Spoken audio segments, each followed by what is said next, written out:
Visual effects have evolved dramatically since their inception in the 1980s, and the credit goes to Hollywood, who has been able to do the unimaginable task of bringing fiction into our real world.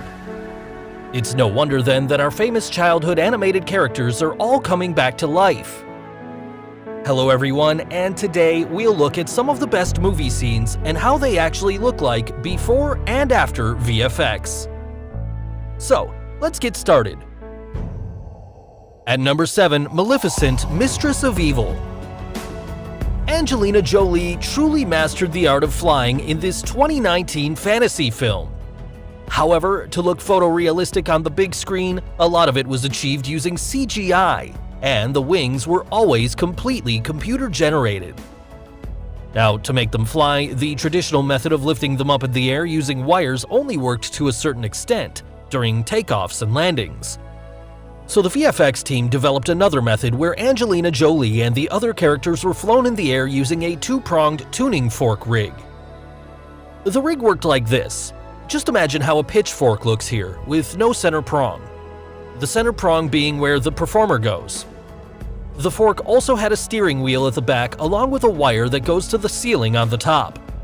The people in their blue suits are the ones who manually control the wheel. The tuning fork rig worked quite well, in particular for hovering scenes, which allowed the director to fly them backwards, forwards, or sideways in full 360-degree movement. Sometimes up to 3 actors were suspended in the rig within a blue screen space, which were later turned into CGI backdrops. Now, these 2 blue blades which you see at Jolie's back were the ones which were later replaced with animated wings. In those instances, the CGI team would then match the wings with the natural movements in the actors' performances. At number 6, Terminator 2: Judgment Day. Though the movie is almost 3 decades old, the iconic villain character T-1000 is still fresh in our minds. The visual effects used for the T-1000 were highly advanced for the time, combining state-of-the-art CGI, prosthetics, and editing to allow the T-1000 to demonstrate its shape-shifting ability.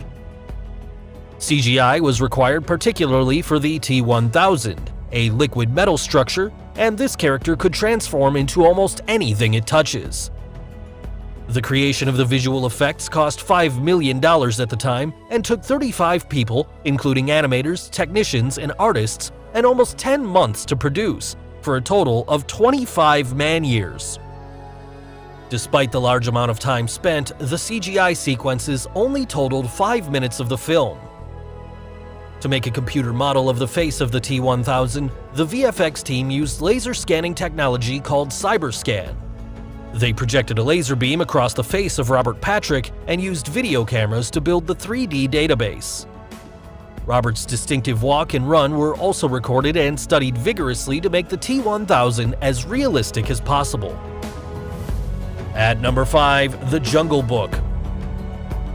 The thing that makes The Jungle Book different from any other CGI-intensive film is that it was shot entirely against a blue screen with only a single actor, Neil Sethi, who played Mowgli. All of the 70 animal species and the entire environment was created in CG, and for reference, animal puppet figures and a few people in blue suits were provided for Mowgli to act against, although none appear in the finished film. By creating a digital jungle that is almost impossible to travel to in the real world, the VFX team immersed audiences in an exotic, imagined environment similar to what Avatar did with Pandora, but here they did it for the entire movie.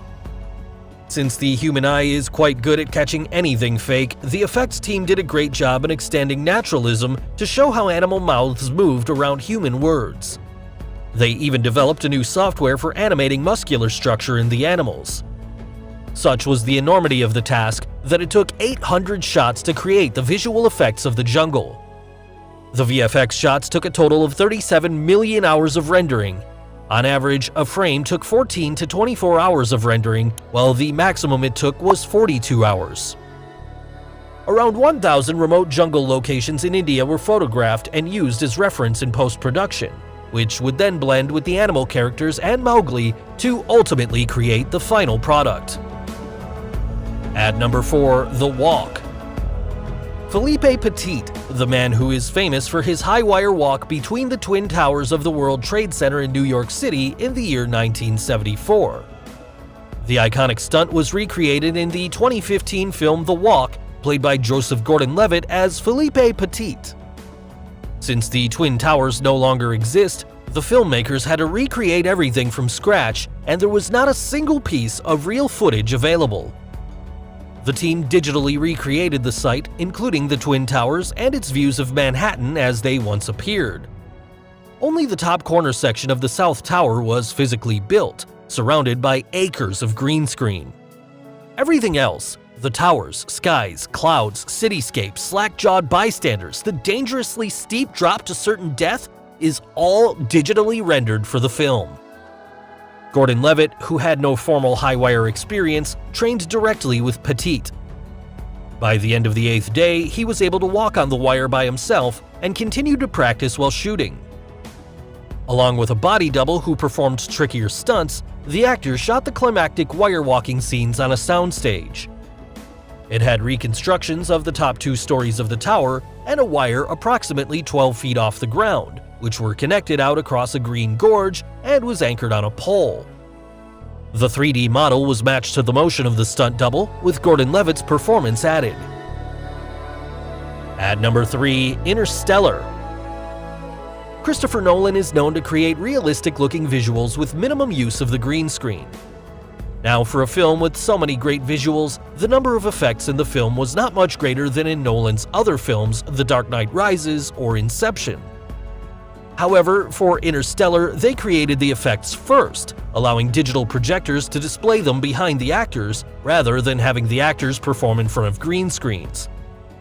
To keep the film realistic, Interstellar's Earth-based sequences used few visual effects, one of which was a dust storm, so they would contrast with Nolan's vision of space travel, which involved a mathematically accurate black hole, a wormhole, the various planets, and the time-warping Tesseract.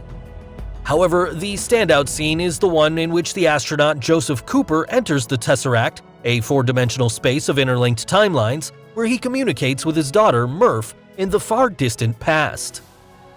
The concept was based on a 3-dimensional extension of slit-scan photography.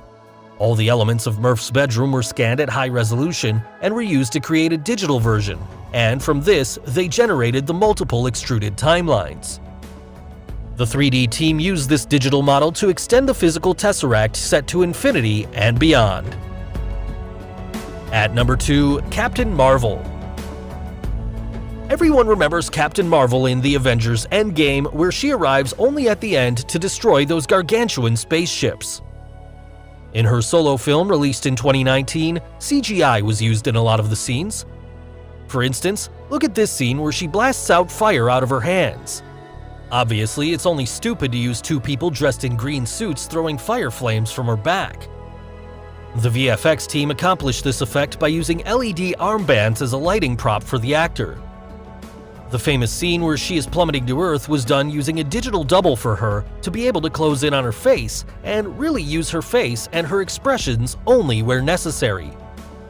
Also, to make it seem as if she's falling down from space, there were people beneath her who were moving her around in the blue screen suits, and they tried to puppeteer her to make it feel like she's floating in a more naturalistic way as she would when falling.